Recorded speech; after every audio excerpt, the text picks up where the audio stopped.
हास्य, अर्थात ये हास्य निश्चित रूप से हुआ है, उसे इतिहास कहते हैं। तो मैं तुमको भी एक इतिहास सुनाता हूँ।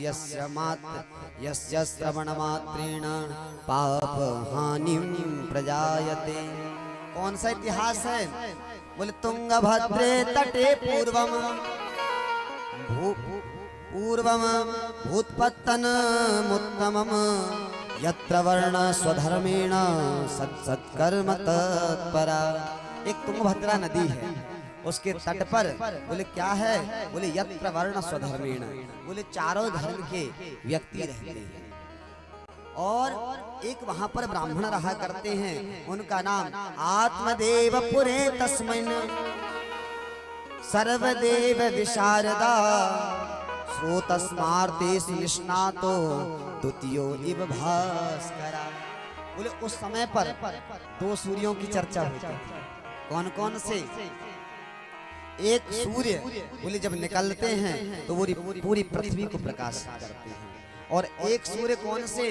बोले आत्मदेव ब्राह्मण अपने घर से निकलते हैं, जिसके यहाँ बैठ जाएं, जिसको सत्संग प्रदान करते हैं, अपने ज्ञान रूपी प्रकाश से समस्त जीवों को प्रकाशित करते हैं। लेकिन मेरी मैया एक बात आपको बताएं भाइयों, दिया आपने जलाया किसके लिए? प्रकाश के लिए। अंधेला खोजना हो तो ज्यादा दूर मत जाना, दिया तले ही अंधेरा मिल जाया करता है। इतने ज्ञानी हैं, इतने तपस्वी हैं, इतने भजनानंदी हैं, लेकिन इनकी पत्नी लोक वार्ता रता क्रूरा प्रायसो बहुजल्पिका शूरा चाग्रह कृत्येषु कृपणा कलह प्रिया। इसका नाम धुंधली बाई है। धुंधुन करोति सह धुंधकारी। जब तक महाराज दो चार घर में जाकर के लड़ झगड़ के ना आ जाए, लोक वार्ता रतक पूरा प्रायसो बहुजल्पिका, जब तक के महाराज रोटी नहीं पचती है तो भी आत्मदेव ब्राह्मण को कोई कष्ट नहीं है। वो सोचते हैं क्योंकि धर्म स्वरूप है, कोई दिक्कत नहीं है। लेकिन क्या हुआ मेरी मैया, आप जानते हैं, आप अपने सुख से, जीव अपने सुख से उतना सुखी नहीं होता है जितना दूसरे के दुख को देख करके सुखी हो जाता है। होता है ऐसा ही होता है। बोले आत्मदेव को क्या देखा लोगों ने, परिवारी जनों ने, पड़ोसियों ने क्या देखा कि इसके यहाँ पर संतान नहीं थी। तो क्या होता है? बोले संतान ना होने के कारण लोग बाग इन्हें ताना देते हैं। क्या ताना दे रहे हैं? बोले निपुता है ना, इसके यहाँ तो जाना भी नहीं चाहिए। अचानक एक दिन क्या हुआ? बोले सत्यनारायण की कथा कह के आए, वहां से यजमान बंधु ने फल दे करके आ गए। फल दिया था, बोले बच्चों को पवा देना। बोले अधिक गर्मी पड़ने के कारण क्या हुआ? फल गल गए, खराब हो गए, बाहर फेंक दिया। दूसरे लोगों ने देखा, क्या देखा कि बोले निपुता है ना, इसलिए इसके यहाँ कोई संतान नहीं है, इसलिए इसके यहाँ फल भी नहीं टिक रहा। मानो महाराज व्यक्ति अपने दुख से दुखी नहीं है। एक दिन क्या हुआ? ठंड का मौसम आया, कोहरा अधिक हो गया, इनके यहाँ के तुलसी का वृक्ष सूख गया। लोग बाग क्या कहते हैं? बोले निपुता है ना, इसके लिए इसके यहाँ तुलसी वृक्ष भी नहीं टिकता। इनके यहाँ एक गाय है, किसी कारण से बांध है, बोले बच्चा नहीं होता है। तो बोले लोग बाग कहते हैं निपुता है ना, इसलिए इस ब्राह्मण के यहाँ गाय को भी बछड़ा नहीं होता है। लेकिन आत्मदेव सब सहन करते हैं, ज्ञानी हैं। लेकिन कब तक मेरी मैया? धीरे धीरे धीरे धीरे बार बार इस संसार की ठोकर खाते खाते आत्मदेव को आज ये बात मानना पड़ा, क्या कि मैं निपुता, इसलिए मुझे कोई भी सुख प्राप्त नहीं है। मानो आत्मदेव समझ गया, उसके दिमाग में ये बात बैठ गई, क्या पुत्र के बिना जीवन बेकार है। अब तो महाराज ऐसा जीवन क्या जीना, प्राणों का त्याग करने के लिए निकल पड़े। आज प्रातः ही ब्रह्म मुहूर्त में निकल गए।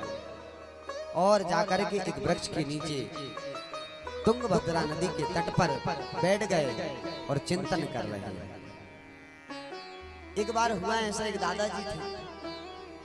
अब देखिए यहाँ प्रश्न उठता है, आत्मदेव को देह त्यागने के लिए गया था, जीवन से ग्लानि हो गई थी, तो जाकर के सीधे नदी में कूद जाना था, जाके बैठे क्यों? हम आपको भी चाहिए, जब आपको ऐसा लगे कि महाराज अब जीवन में कुछ नहीं बचा है, ना उगलते बने ना निगलते बने, उस समय क्या करना चाहिए? एकाग्र चित्त होकर के बैठे एकांत में, और हमारे हृदय में जो मनमोहन बैठे हैं, गोविंद बैठे हैं, उनसे प्रश्न करें, उनसे पूछें कि मैं करूं तो क्या करूं। तो मानो आत्मदेव ज्ञानी है, वह बैठ कर के चिंतन कर रहे हैं, मैं करूं तो क्या करूं।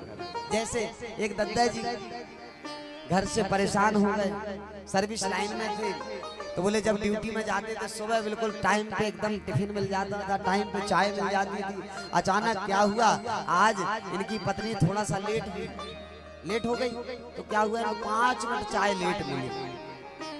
देखो अब मैं काम का नहीं बचा ना, इसलिए मेरे को 5 मिनट लेट चाय मिल रही है। आज 5 मिनट लेट मिली है, कल 10 मिनट मिलेगी, परसों से आधा घंटा बाद भोजन मिलेगा। ऐसा जीना क्या जीना? बच्चों को मेरी बिल्कुल चिंता नहीं है, बोले अपने प्राणों का त्याग कर दूंगा, ऐसा जीना तो क्या जीना। गुस्सा चढ़ गई दादाजी। अब तो महाराज दादाजी निकले, बूढ़े दादा, टार्च लेके, रात्रि का समय था, रात में लड़ाई हुई थी घर में, टार्च लेके निकल पड़े। रास्ते में कुछ लोग मिले, बोले दादाजी रुको रुको, कहाँ जा रहे हैं? बोले मैं अपने प्राणों का त्याग करने जा रहा हूँ। प्राणों त्याग करने जा रहे हैं? बोले कुछ नहीं रखा है इस संसार में, सब स्वार्थी लोग। अच्छा, तो बोले कहाँ जा रहे? बोले पास में अपने कुआं है ना, उसमें कूद ही जाऊंगा। बोले ये टार्च काहे को लेके जा रहा है? बोले बात ऐसी है, घर से रात हो रही, अंधेला है, रास्ते में कहीं ठोकर ना लग जाए, कोई सर्प ना काट दे, कोई बिच्छू ना काट दे। उस भक्त ने कहा, उस व्यक्ति ने, दादा जब तुम मरने ही जा रहे हो तो चाहे ठोकर लग के मरो, चाहे चूहा से मरो, चाहे बिल्ली से मरो, चाहे सांप से मरो, चाहे बिच्छू, मरना तो मरना ही है। वो कहने का तात्पर्य, वो मरकट वैराग्य। बोले तुरंत गए और बोले अपना धौंस जमा के वापस लौट के आ गए। तो यहाँ आत्मदेव जी भी मरने नहीं गए हैं, इच्छा हुई मरने की। जब पहुंचे तो एक ब्राह्मण वहां से गुजर रहे थे, संत महात्मा थे। संत ने देखा, चिंतित मुख क्या पूछते हैं, कथम रोदिष विप्रत्वम काते चिंतावलीयसी वदत्वं सत्वरं मह्यम स्वस्य दुःखस्य कारणम। अरे विप्र देवता, आप इतना चिंतित मुख क्यों हो, क्यों रो रहे हो? काते चिंतावलीयसी, ऐसी कौन सी चिंता है? बोले प्रभु मुझे अपने जीवन में ठाकुर जी ने सब कुछ प्रदान किया, धन खूब है, संपत्ति खूब है, लेकिन हमारे जीवन में संतान नहीं है, पुत्र नहीं है। एक पुत्र की कामना के लिए मैं पुत्र से दुखी हूँ, पुत्र ना होने के कारण। तो संत ने समझाया, अरे विप्र तुम ये कैसे सोच लिए कि आपके संतान हो जाए, पुत्र हो जाए तो तुम्हें सुख प्राप्त हो जाएगा। ये कोई जरूरी नहीं है कि आपको संतान मिले और आपको सुख मिल जाए। बोले नहीं महाराज, मैं भी ब्राह्मण हूँ, खूब वाचता हूँ कथा, लेकिन संतान के बिना जीवन बेकार है, कितना ही समझा लो। बोले महाराज सगर के 60,000 पुत्र थे, किसने सेवा कर लिया, तुरंत भस्मीभूत हो गए थे, सुख मिला उनको। बोले महाराज जी उनके 60,000 थे, मेरे को तो एक ही चाहिए। बोले अंग का एक ही तो था बहन, कितना दुष्ट निकला। बोले महाराज जी उसने शिक्षा नहीं दिया। कहने का भाव, मुझे संतान ही चाहिए। अब तो महाराज उन ब्राह्मण ने उनकी मस्तिष्क की रेखा देखी और क्या कहते हैं, शरणो विप्र मया तेत्या प्रारब्धम तु विलोकितम सप्त जन्म बधी तब पुत्रो नैव च नैव च। एक जन्म नहीं, 7 जन्म तक तुम्हें पुत्र सुख प्राप्त नहीं होगा। इस जन्म की तो छोड़ दो, अब तो महाराज आत्मदेव ब्राह्मण खुश हो गया, नाचने लगा। बोले मेरा काम बन गया। बोले संत महात्मा ने कहा ठीक से सुना तो है? बोले हाँ ठीक से सुना हूँ। आपने कहा कि बोले 7 जन्म तक मुझे पुत्र नहीं होगा। बोले तू तो पुत्र के लिए दुखी था। बोले मैं बिल्कुल पुत्र के लिए दुखी हूँ। बात ऐसी है बोले जो संत महात्मा एक जन्म छोड़ो 7 जन्म की मेरे बता रहे हैं वो मुझे संतान अवश्य प्रदान कर सकते हैं। महाराज जी समझ जाओ आपने मेरा दुख को 7 गुना बढ़ा दिया है। मैं तो एक ही जन्म की जान रहा था। मैं अब भी आपके चरणों में माथा फोड़ फोड़ के प्राणों का त्याग कर दूंगा। आपको ब्रह्म हत्या लग जाएगी। या तो मुझे संतान दो या तो ब्रह्म हत्या लो। बताओ संत ने कहा बताओ अच्छे भले रास्ते से गुजर रहे थे और ब्रह्म हत्या लेते हुए जा रहे हैं। भगवान इन्होंने संत ने जब सोचा देखो परिवार में भी हम आपको चाहिए क्या करना चाहिए। एक बार समझाओ नहीं समझता है व्यक्ति, 2 बार समझाओ नहीं समझता है व्यक्ति, 3 बार समझाओ फिर समझ जाओ कि ये नहीं समझने वाला है खुद ही बदल जाओ। क्या कहें उस समय होई है सोई जो राम रचि राखा। जो ठाकुर जी की इच्छा होगी वही होगा। यही किसने सोचा? इन ब्राह्मण ने सोचा। भगवान की इच्छा जान करके अपने झोली से फल निकाला। फल निकाल करके ब्राह्मण को दे दिया। अब तो महाराज ब्राह्मण बड़े प्रसन्न हुए। प्रसन्न होकर के आज उछलते कूदते हुए पहुंचे। अरे भाग्यवान सुनती हो क्या? अरे देवी सुनती हो क्या? अब धुंधली ने सुना। बोले पतिदेव की आवाज में खनक आई है। इतनी तेज आवाज आज तक मुझे नहीं दिया। लगता है अच्छा कर्रा जजमान मिला है, कुछ माल पानी आया होगा इसलिए जोर से आवाज लगा। हाँ क्या हुआ? बोले मैंने ये फल लेकर के आया। बताओ इतना चिल्ला काहे? छोटा सा फल लेकर के आयो। अरे देवी ये साधारण फल नहीं है। ये फल बोले संत का दिया हुआ है। इससे हमारे जीवन में एक कमी है संतान उसकी प्राप्ति हो जाएगी। हमारा जो दुख है वो दूर हो जाएगा। अब धुंधली तो धुंधली थी। उसने कहा महाराज आप ब्राह्मण जरूर हो लेकिन आप भी कभी कभी त्रुटि कर जाते हैं। बोले क्या त्रुटि? बोले प्रसाद को ऐसे ही नहीं पाते हैं। पहले मैं स्नान करूंगी। स्नान करके बोले ठाकुर जी को प्रसाद चढ़ाऊंगी फल को फिर पाऊंगी। आत्मदेव मुस्कुराए। ठीक है तुम प्रसाद पा लेना। आत्मदेव को मूर्ख बना दिया। अब महाराज कमरे में बैठ गई और बैठ के सामने फल रख लिया। माथे में हाथ रखा। बोले क्या करूं इस फल का? उसके बगल में बैठ के पड़ोसन आई। पड़ोसन ने देखा बड़ी चिंतित समझ में आ रही है। क्यों भाई काहे परेशान है? बोले हमारे जो स्वामी जी चाहे जो मूर्ख बनाते रहता है इनको, आज एक संत ने जो फल दे दिया है और कह दिया है कि इससे संतान हो। कभी फल से संतान होती है? तू ही बता बहन। तो उसने कहा अरे भगवान तेरे जीवन में तेरे जीवन में संतान की ही तो कमी है। पाने में क्या जा रहा है? हो जाएगा संतान अच्छी बात। बोले पा तो लूं मैं लेकिन मैंने ऐसा सुन रखा है। बोले क्या?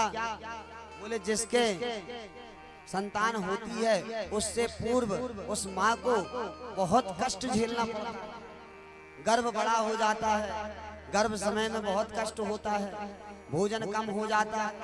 मेरा इतना बड़ा कारोबार चला रही हूँ मैं, पतिदेव तो कुछ संभालते ही नहीं है, कौन संभालेगा? बोले काम करना अपनी ननंद को। ननंद का नाम मत लेना। बोले 2-4 दिन के लिए तो आती है, पूरा घर को साफ कर देती है। बोले उसका नाम बिल्कुल मत लेना। बोले कोई बात नहीं, दासिया रख लेना। बोले वो तो ठीक है, यदि मैंने इस प्रसाद को पा लिया और धोखा से क्या हुआ, मेरा गर्व बड़ा हो गया, एक चीज होगा, सबसे पहले मेरी रोटी कम हो जाएगी और रोटी कम होगी तो मैं कमजोर हो जाऊंगा। और धोखा से इस हमारे गांव में आग लग गई तो सब तो भाग जाएंगे, मैं अकेली रह जाऊंगी। चोर आ गए, चोर सब ले जाएंगे, चोर आ गए तो कहने का तात्पर्य समझिए इस विषय को। हमारे जीवन में भी ऐसा ही होता है मेरी मैया, किसी भी संकल्प के प्रति ये तो रूपी कुत्ता जब जब लगता है ओक्टे जी, तब तक पूरा संकल्प को चाट जाता है। बोले क्या हुआ?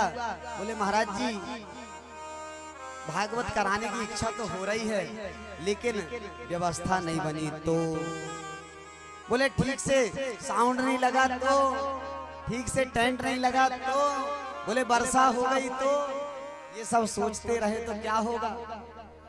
बोले हम ये जो भी संकल्प लेते हैं वो ये तो रूपी कुत्ता सारा संकल्प चाट जाता है और संकल्प खत्म हो जाता है। किसका मन नहीं करता बिहारी जी वृंदावन जाने का? सबका मन है, सबका संकल्प है। कितना बढ़िया संकल्प है वृंदावन दर्शन करने का। लेकिन क्या हुआ, मैया क्या सोचती है, महाराज जी चले तो जाएं, लेकिन वहां पर वातावरण बड़ा अनुकूल नहीं रहता, प्रतिकूल रहता है। हम बीमार पड़ गए तो टीवियों में देख रहे हैं, बोले बड़ी भीड़ होती है, भीड़ में हम बीमार गुम गए तो, रहने की व्यवस्था नहीं हुई तो। कहने का तात्पर्य हम आपको चाहिए यदि कोई संकल्प लेते हैं तो उसके पीछे ये तो रूपी कुत्ता को बिल्कुल मत पनपने दें जो धुंधली बाई पनपने दे रही है। क्या हुआ? बोले एक अंधी माता थी।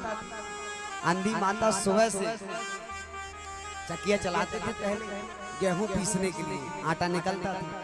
अब मैया सुबह से नेत्रहीन थी, गेहूं पीस रही है। गेहूं पीसते पीसते संध्या हो गई। एक महात्मा गुजरे। महात्मा सुनते हो? बोले क्या हुआ? मैं सुबह से गेहूं पीस रही हूँ, ये तो बताओ मेरा आटा कितना हो गया? महात्मा ने जोर से ठहाका लगा के हंसा। अरे मैया भले ही तू सुबह से आटा गेहूं पीस रही है, लेकिन तेरे सामने इतनी चुटकी भर भी आटा नहीं है। चुटकी भर भी आटा नहीं? बोले क्यों? बोले तेरे सामने एक काला कुत्ता बैठा है, तू आटा गेहूं पीसते जाती है तो चाटता जाता है। कहने का तात्पर्य हम आपको चाहिए जीवन में कोई भी संकल्प लें तो उसका विकल्प रूपी कुत्ता बिल्कुल ना पनपने दें। अब तो महाराज वो धुंधली बाई की जो सहेली थी बगल में रहती थी, उसने सोची महाराज इसका कुछ नहीं होने वाला, मैं तो जाऊंगा। अब कुछ समय बाद किसी की बहन, एक और बहन, तो बहन कुंडली आई। कुंडली ने देखा बहन को चिंतित है। अब तो महाराज बोली अरे बहन तू इतनी चिंतित क्यों है, दुखी काहे क्यों है? बोले जे पति देव ने फल ले आए, बताओ फल से कोई बच्चा होता है? और बच्चा भी होगा तो कितनी परेशानी होगी, जे होगा। अरे बहन काहे को चिंता करती है, तुझ में मुझ में क्या भेद है? मेरे अभी गर्भ ठहरा है, एक काम कर, जो मेरा संतान होगी ये संतान मैं तेरे को दे दूं। बोले फल को क्या करूं? बोले तेरी जो गाय है उसको खिला दे, संत की भी परीक्षा हो जाएगी। और बोले काम करना, थोड़ा बहुत धन दे देना, मैं अपने पति का मुंह बंद कर दूंगा। अब तो महाराज धुंधली प्रसन्न हो गई। बोले बहन हो तो तेरे जैसी चुटकी में समस्या का समाधान,